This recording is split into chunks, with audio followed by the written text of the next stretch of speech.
먼저 교회 내 교회의 규제로 그런 불편함으로 통해서 식사도 못하고 그렇지만 그럼에도 불구하고 이 자리에 나와서 하나님께 예배 드리고자 하는 여러분들을 하나님의 은혜로 축복하고 사랑합니다. 하나님의 은혜가 임하여 주시기를 바랍니다. 2000년도 즈음에 TV에서 방영된 통신사 광고가 하나 있습니다. 당시에는 정말 유행을 많이 했던 그런 문구였습니다. 어떤 거냐면 사랑은 움직이는 거야. 들어보셨는가요? 사랑은 움직이는 거야라고 하는데 등장인물이 누구냐면 차태현이라는 사람과 배우와 또 이제 김민희라는 그런 배우가 등장을 합니다. 삼각관계, 좀 애매한 관계 속에서 차태현, 김민희가 이렇게 얘기를 합니다. 차태현에게 상관하지 마라고 얘기를 하니까 차태현이 상관하지 말라고 김민희가 이렇게 얘기를 하죠. 내가 네 거야? 난 누구한테도 갈 수 있어. 사랑은 움직이는 거야. 라고 했던 그런 광고였습니다. 광고. 당시 이 광고는 젊은 세대의 연애 풍속을 반영하면서 큰 인기를 끌었고 여러 가지 그런 버전으로 패러디가 많이 되어졌습니다. 그런데 사랑은 움직이는 거야 라는 그 본뜻, 그 표현의 뜻이 무엇일까? 이건 이제는 나는 다른 사람에게 갈 수 있어. 나는 다른 사람을 얼마든지 좋아할 수 있어 라는 그러한 말의 의미가 아니라는 거죠. 사실 이 표현은 40년 전에 출간된 아직도 가야 할 길이라는 책에서 나오는 주요 문장입니다. 저자는 이 책에서 하나님께서 우리에게 원하시는 것은 우리가 영적으로 성장해서 하나님과 함께 책임을 담당할 수 있게 되는 것이라고 합니다. 그리고 성장에 필요한 훈련이 무엇인지 설명을 하면서 사랑은 움직이는 거야 라고 표현을 했다는 것이죠. 책의 제목이 아직도 가야 할 길입니다. 저자가 이렇게 아직도라는 말을 쓴 무슨 뜻은 완성이란 없다는 것이죠. 우리도 아직도라는 표현을 쓰는데 예수님이 아직 오시지 않았습니다. 그런 표현과 동일합니다. 영적 성장은 우리 안에서 끊임없이 계속해서 일어나야 하는 일이라는 것이죠. 끝나지 않은 길이다라는 것입니다.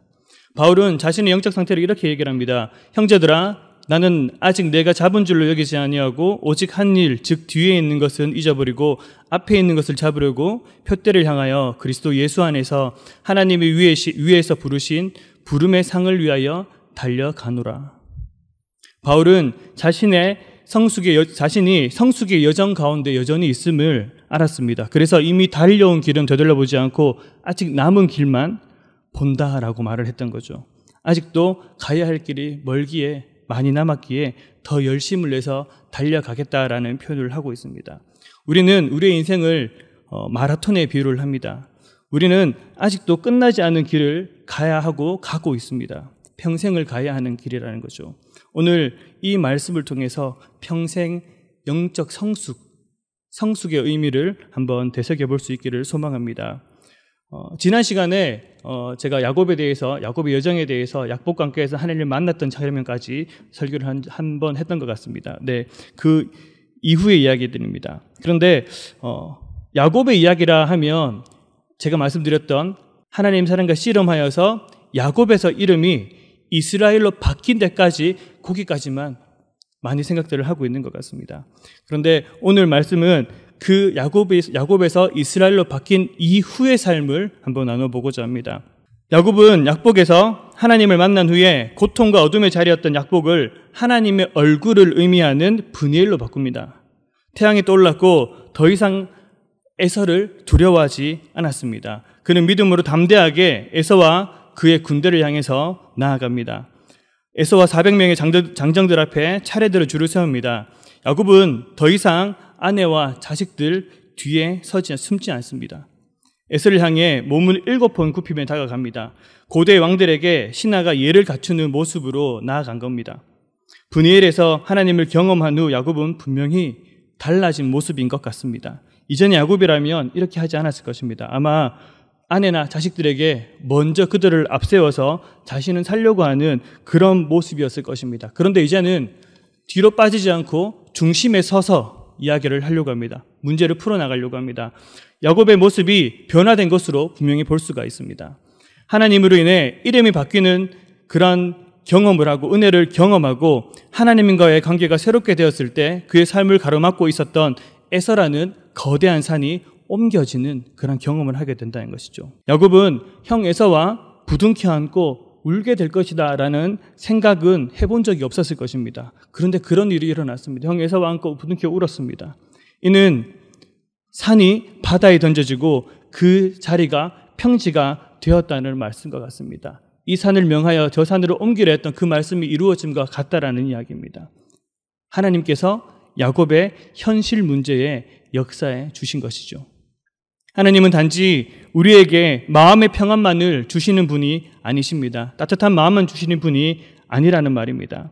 하나님은 지금도 이 땅의 역사를 움직이시고 개인들의 인생을 인도하시고 계십니다. 하나님은 실체가 없이 느낌과 감정과 신령해 보이는 영역에서만 일하시는 분이 아니라는 것입니다. 하나님은 우리가 살고 있는 이 세상에서 우리의 필요에 따라 응하시며 실제로 일하시는, 실제로 역사하고 있으시는 분이심을 기억하시길 바랍니다. 야곱의 문제를 해결하셨던 하나님은 오늘 우리의 문제도 놀라운 방식으로 해결하실 수 있습니다. 하나님께서 우리들이 지금 처해 있는 막막한 현실 속으로 들어와 역사하심으로 산이 옮겨지는 일이 일어나고 그로 인해 하나님 되심을 찬양하는 저와 여러분들이 다 될 수 있기를 바랍니다.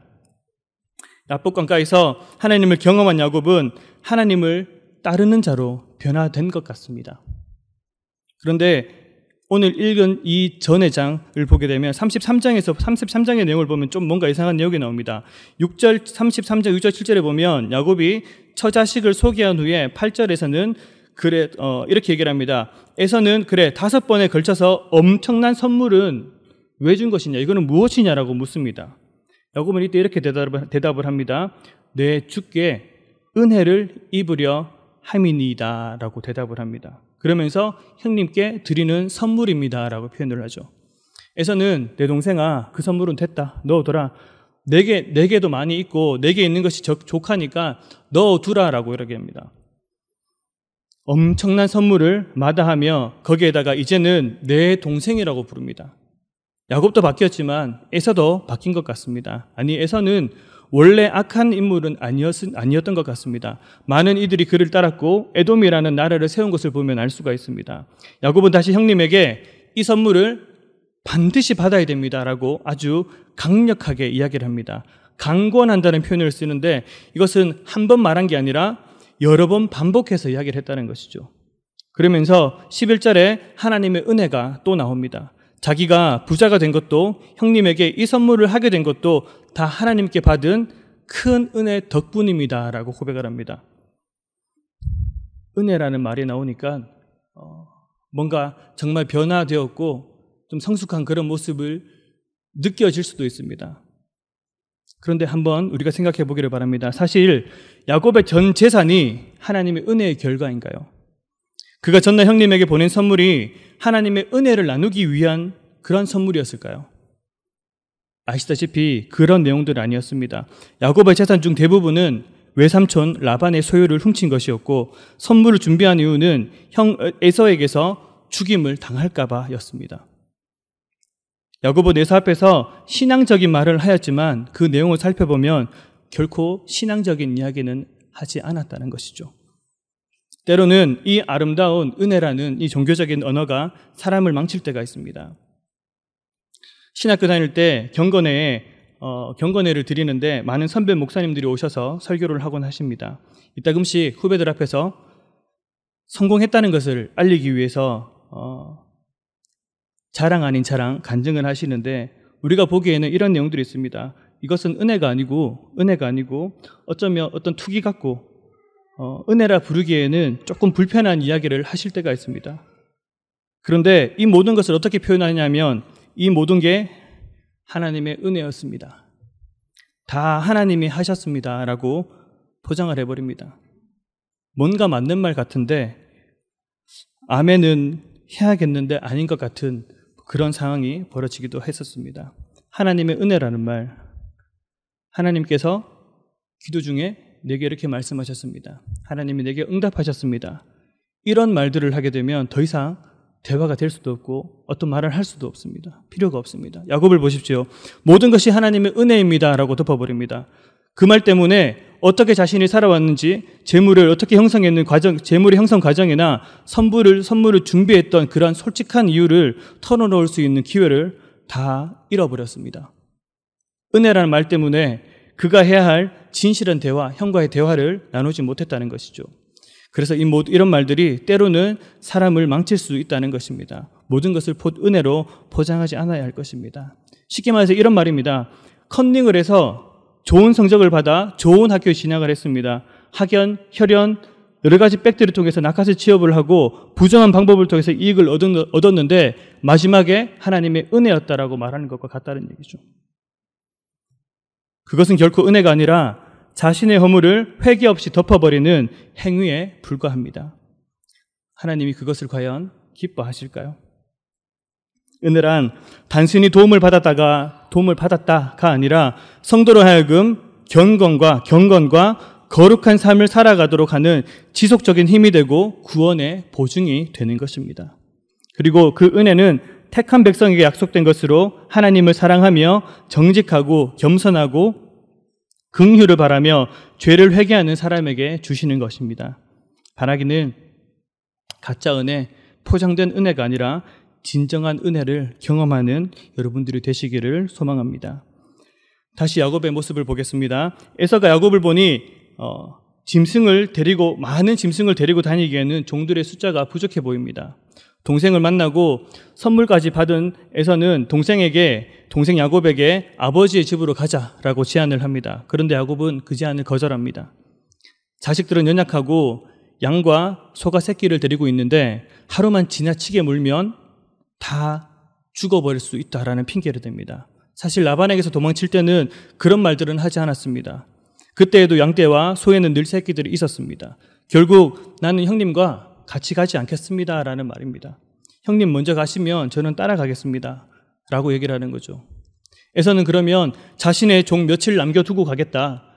일손이 부족한 것 같으니까 일손을 좀 도와주고 종들을 남겨두고 가겠다 하니까 야곱은 그것마저 거부합니다. 주께 은혜를 얻게 하소서라고 멋진 말을 하면서 결국 거부를 하게 됩니다.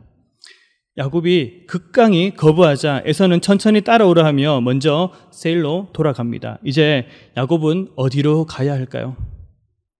형과의 문제도 해결되었겠다. 그냥 세일로 천천히 가면 됩니다. 그러나 세일로 가지 않았습니다. 그러면 아버지가 있는 세바로 갔을까요? 세바로도 가지 않았습니다. 그러면 이전에 하나님을 만난 적이 있었던 베델로 갔을까요? 베델로도 가지 않았습니다. 그는 세겜이라는 곳으로 갔습니다. 33장 17절에 보면 야곱은 숫곳에 이르러 자기를 위하여 집을 지었다라는 표현을 씁니다. 숫곳을 번역하면 막들입니다. 막들. 그냥 세겜 성 앞에 있는 들판으로 갔습니다. 들판에 가서 거기서 거주하기로 하고 집과 축사를 지은 후에 그곳 이름을 숫곳이라 하였다라는 말입니다. 유목 생활을 했던 야곱에게 있어서 천막이 아닌 집을 짓고 축사를 지었다는 말은 정착을 의미합니다. 이제 거기서 살겠다는 것을 이야기를 한다는 것이죠. 그리고 거기에서 수년간 살았습니다. 야곱은 분명히 변화된 것 같았지만 여전히 본성이 남아 있었습니다. 자신이 살아온 방식대로, 자신이 좋아하는 방식대로 머물고 지냅니다. 세겜성 족장의 아들들에게 자신은 거하는 땅을 100개에 사게 됩니다. 그리고 그곳에서 제단을 쌓고 엘헬로헤 이스라엘이라고 부릅니다. 왜 야곱은 에서가 기다리는 세일로 가지 않았을까요? 왜 아직 살아계신 아버지의 집 브엘세바로 가지 않는 걸까요?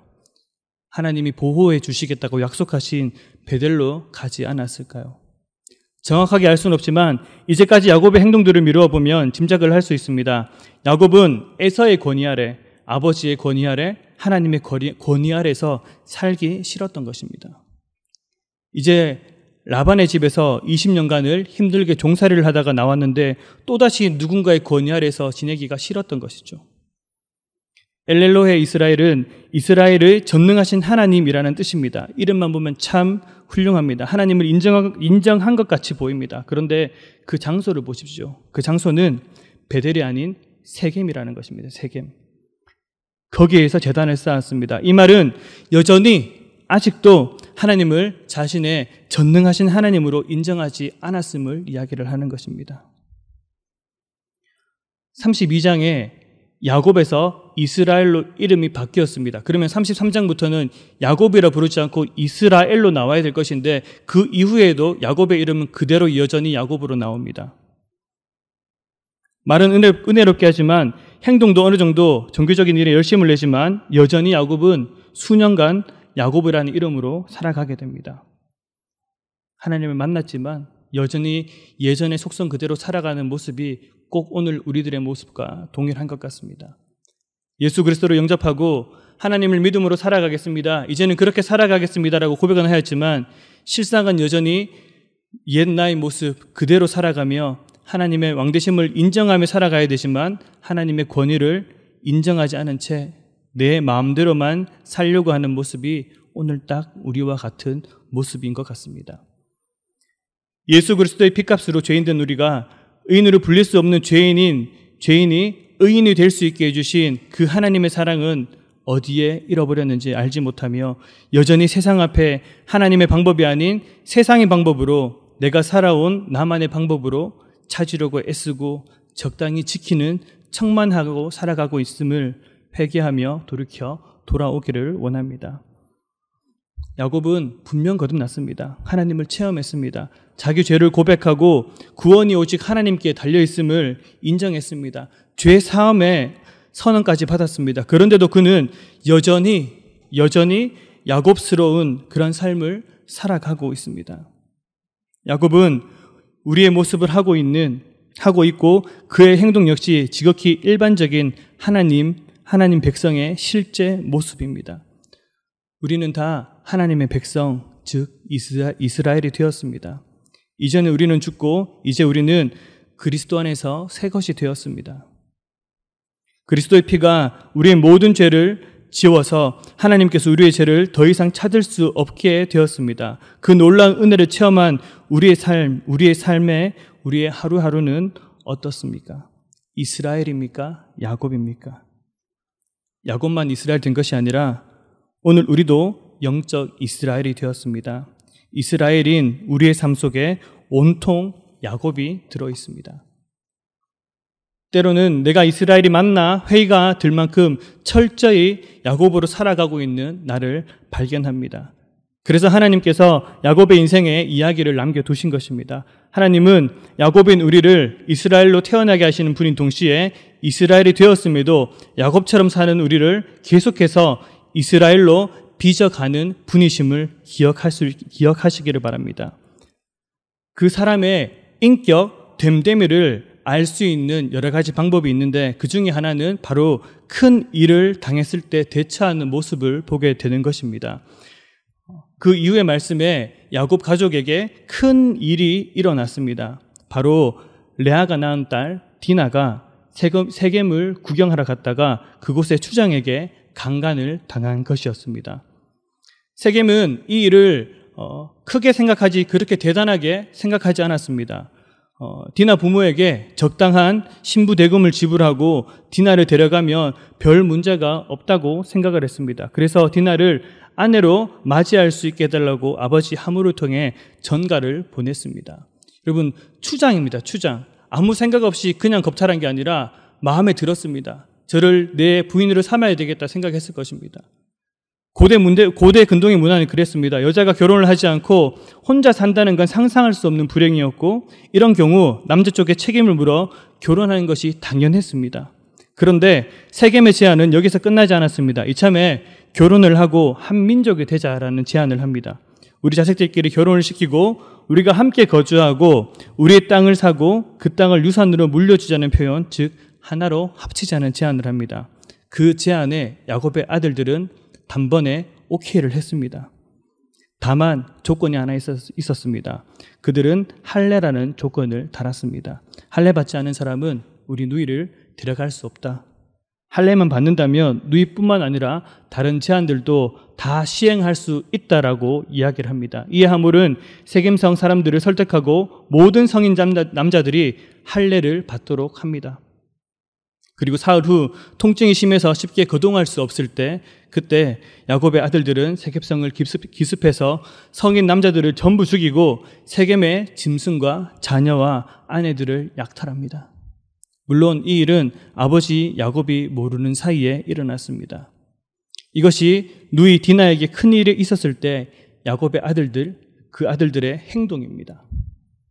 야곱이 이 일을 알고 화를 냅니다. 너희가 성질대로 저지른 일 때문에 주변 나라들에게 공격을 받아 우리는 곧 망하게 되었다라는 탄식을 합니다. 자식들의 잘못보다는 자신의 공격을 받을 것에만 염려를 하는 모습입니다. 그때 아들들의 반응을 보십시오. 그들이 이르되 그가 우리 누이를 창녀같이 대함이 옳으니이까? 라고 대답을 합니다.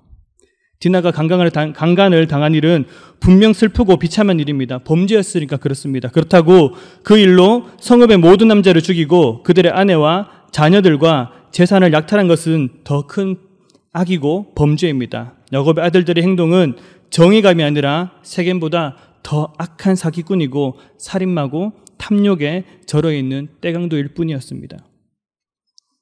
큰일을 당한 야곱의 아들들의 행동을 보면 그 아들들의 인격적인 부분, 됨됨이를 짐작을 할 수가 있습니다. 구약의 교회 공동체의 모티브가 된 야곱의 아들들의 모습이 세상보다 더 악한 모습임을 인정하지 않을 수가 없습니다. 강력한 핍박자인 로마와 평생을 싸워야 했던 바울은 로마 교회를 향해 이렇게 선언합니다.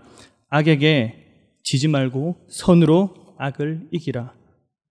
악을 악으로 갚지 말고 선으로 악을 이기는 그런 자가 되어야 할 것입니다. 오늘 우리도 악으로 악을 이기려고 하지 않고 선으로 악을 이길 수 있는 그런 성도님들이 다 될 수 있기를 바랍니다.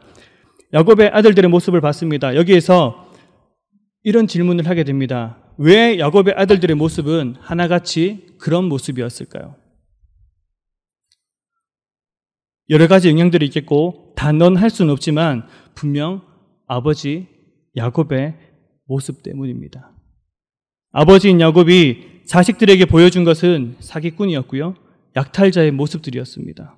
그들은 아버지가 라반과 에서에게 어떠한 거짓말을 했는지 보고 들었습니다. 재물에 얼마나 강한지도 보았습니다. 자식들은 아버지의 뒷모습을 보았습니다. 그리고 어느새 아버지와 같은 모습이 되었다는 것이죠.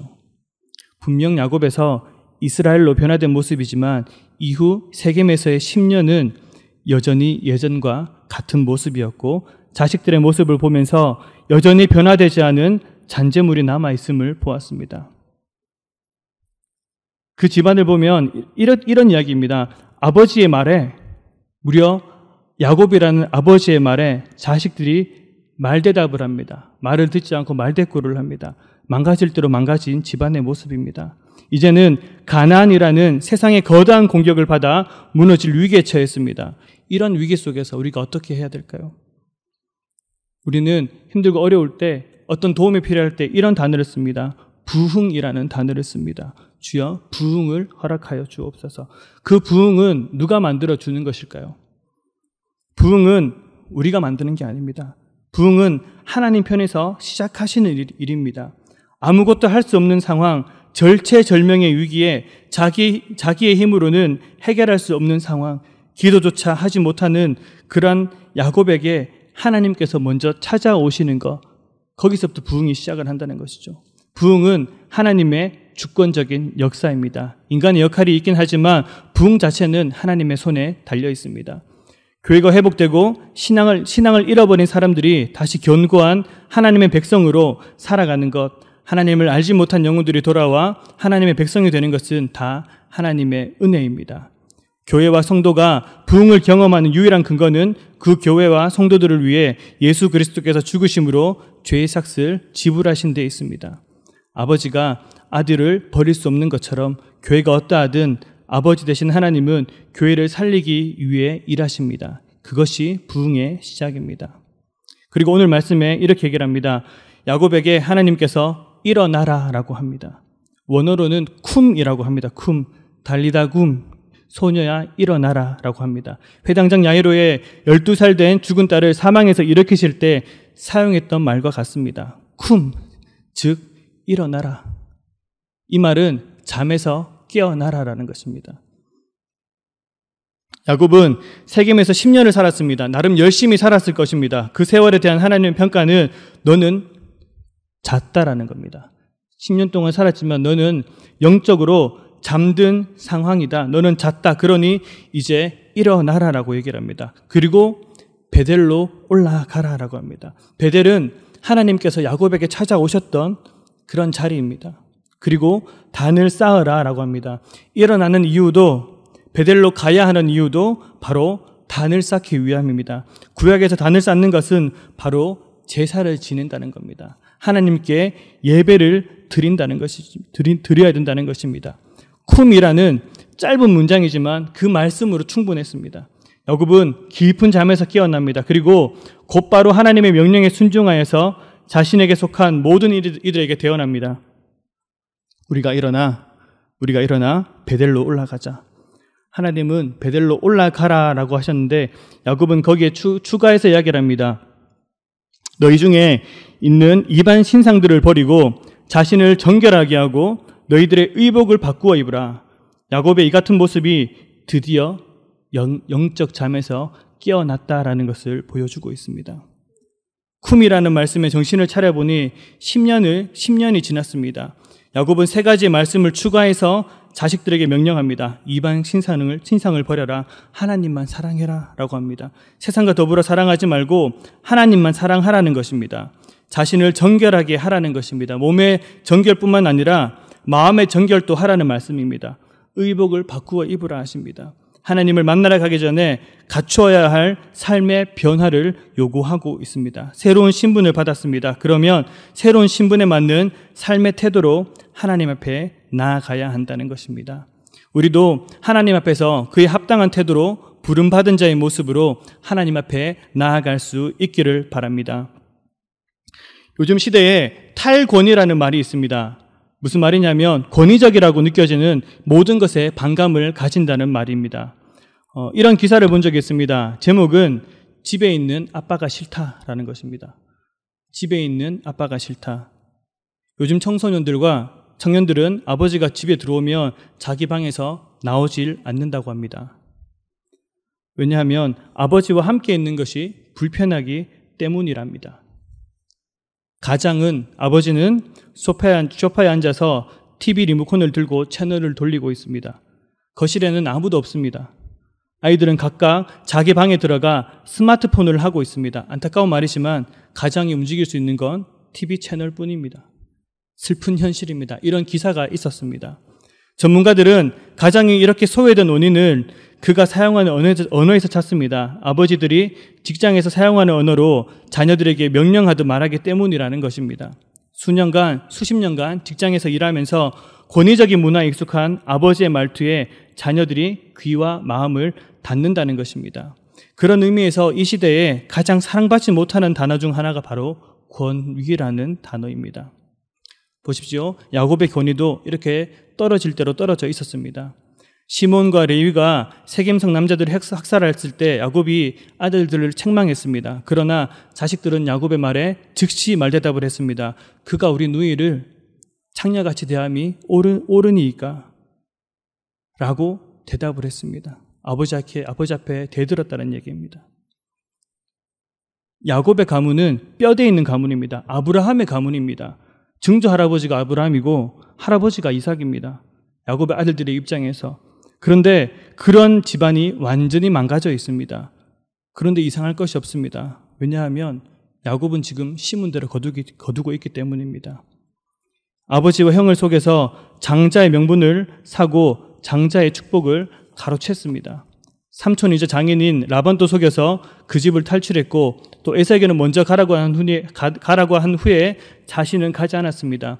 또한 하나님과 한 약속도 우습게 여겼습니다. 분명히 나를 지켜주시고 가나안 땅으로 안전하게 돌아오게 해주시면 베델로 돌아가 하나님께 제단을 쌓겠다고 했지만 베델로도 가지 않았습니다. 권위와 질서에 가장 큰 반감을 가진 자가 바로 야곱이다라고 말을 할 수가 있습니다. 권위가 땅에 떨어져 있던 상태에서 야곱은 하나님의 명령을 들었습니다. 그리고 그 명령을 가족들에게 전해야 합니다. 자식들은 늙은 아버지의 말을 들을까요? 좀 전까지 아버지의 말에 말대답을 하던 자식들이 과연 아버지의 말에 순종할까요? 오늘 말씀 4절에 보면 그들이 자기 손에 있는 모든 이방 신상들과 자기 귀에 있는 귀고리들을 야곱에게 주는지라라는 표현을 합니다. 놀라운 일이 일어났습니다. 방금 전까지 말대꾸를 하던 아들들이 삶의 거처를 떠나서 한 번도 가본 적이 없는 곳으로 예배를 드리러 가야 한다라는 그 아버지의 말에 아들들이 순종을 합니다. 심지어 그들이 지니고 있던 우상과 개인적 부족으로 사용했던 귀고리까지도 내놓으며 아버지의 말에 순종합니다. 자식들의 태도가 완전히 달라졌습니다. 그들이 그렇게 변화된 이유가 무엇일까요? 바로 야곱이 깨어나서 하나님을 다시 한 번 더 만났기 때문입니다. 아들들의 반환과 순종 사이에는 이 한 가지밖에 없습니다. 하나님께서 야곱에게 찾아와 말씀하시고 만났던 이후 자식들을 불러 모읍니다. 아들들은 별 기대 없이 아버지의 부름에 나오지만 이번엔 아버지의 말씀에 뭔가가 다르게 느껴집니다. 비로소 아버지가 영적 깊은 잠에서 깨어났습니다. 그리고 아버지가 들은 바와 이제 그들이 행할 바를 말씀하는데 그 말 속에는 힘이 있습니다. 이제 더 이상 힘없는 늙은이의 말이 아닙니다. 어제까지 함께했던 힘없는 남편의 말이 아닙니다. 무기력한 아버지가 아닙니다. 드디어 야곱은 하나님과 겨루어 이긴 이스라엘의 모습을, 그 사건이요 무려 10년 만에 그 모습을 하게 되었다라는 것이죠. 사랑하는 오천중앙교회 성도 여러분, 오늘 우리들에게도 이러한 영적 권위의 회복이 필요합니다. 하나님의 교회는 영적 권위로 움직여집니다. 영적 가장이란 한 가정에서 영적으로 하나님과 가장 깊은 관계를 맺고 있는 사람을 가리킵니다. 혹시 가정의 누리가 어떤 말을 하든 다 무시당한 경험이 있습니까? 어쩌면 그 이유가 우리가 영적으로 잠들어 있기 때문이 아닌가 생각을 해봐야 됩니다. 가정에 내가 하나님을 만나지 못해서 그런 것은 아닌지, 과거에 만난 하나님을 재탕, 삼탕, 사고를 우리듯이 그렇게 계속 옛날 이야기만 하고 있는 건 아닌지, 하나님을 대면하지 않은 채 살아왔기 때문에 일 수도 있습니다. 영적으로 잠든 사람의 말에는 무게가 없습니다. 누구도 그 말을 듣지 않습니다. 그러니 우리는 영적 잠에서 깨어나야 합니다. 주님을 만날 수 있기를 바랍니다. 주님 앞에 서서 그 영광의 얼굴을 바라볼 수 있는 저와 여러분들이 될 수 있기를 바랍니다. 그럴 때 야곱은 진정한 변화를 받았고 그의 자녀들까지도 변화되었습니다. 그의 가정이 변화가 되었다라는 것입니다. 그것이 그로 시작이 바로 구약교회에 임한 거룩한 부흥이 되었다는 얘기입니다. 여전한 어려움들이 그들 앞에 있습니다. 이동 중에 주변의 나라가 공격해 온다면 속수무책으로 당할 수밖에 없는 순간이었습니다. 그러나 야곱의 가족들은 취약한 상태에서도 베델을 향해 떠납니다. 그런데 주변의 나라들은 야곱의 집안을 공격하지 않았습니다.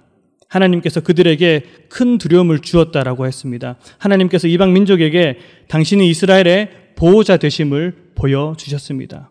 하나님은 야곱의 삶 속에서 끊임없이 일하시며 당신의 약속을 결국 성취해 주셨습니다. 야곱은 그 하나님을 다시 베델에서 만났습니다. 우리도 다시 일어나 베델로 올라가기를 바랍니다. 이스라엘로 바꾸신 하나님께서 사랑으로 초청하시는 자리로 나아갈 수 있기를 바랍니다. 그곳에서 온전한 예배를 드리는 우리가 되었으면 좋겠습니다. 주께서 우리에게 얼굴을 보여주사 우리도 변하고 가정도 변하고 주변 세상도 변화해지는 역사, 그 부흥을 경험케 되어지기를 소망합니다. 우리 안에 선한 일을 행하신 그분을 찬양하는 우리 모두가 될 수 있기를 예수님의 이름으로 부탁을 드립니다. 기도하시겠습니다. 하나님, 오늘 야곱의 이야기를 들으며 이제껏 옛 모습으로 살아왔던 우리의 모습들, 하나님의 사람으로 우리를 불러주셨음에도 불구하고 우리는 입으로 고백을 하지만 여전히 옛 모습에 살아왔던 우리의 모습을 하나님 되돌아봅니다. 어떤 우리의 영적 권위가 땅에 떨어져 있음을 하나님 이 시간 고백합니다. 하나님, 우리가 이제는 베델로 올라가서 다시 회복되어지기를 소망합니다. 하나님, 그것이 하나님을 예배함으로 하나님과의 만남을 통하여서 하나님 변화되어지기를 소망합니다. 우리 무너졌던 영적 권위들이 회복되어지게 하여 주시고 우리 앞에 있는 모든 문제들이 하나님을 예배할 때 새롭게 되어지고 회복되어지는 은혜가 하나님 있어지기를 소망합니다. 우리들에게 하나님 그 은혜를 하나님 허락하여 주시옵소서. 이 모든 말씀을 살아계신 예수님의 이름으로 기도합나이다. 아멘.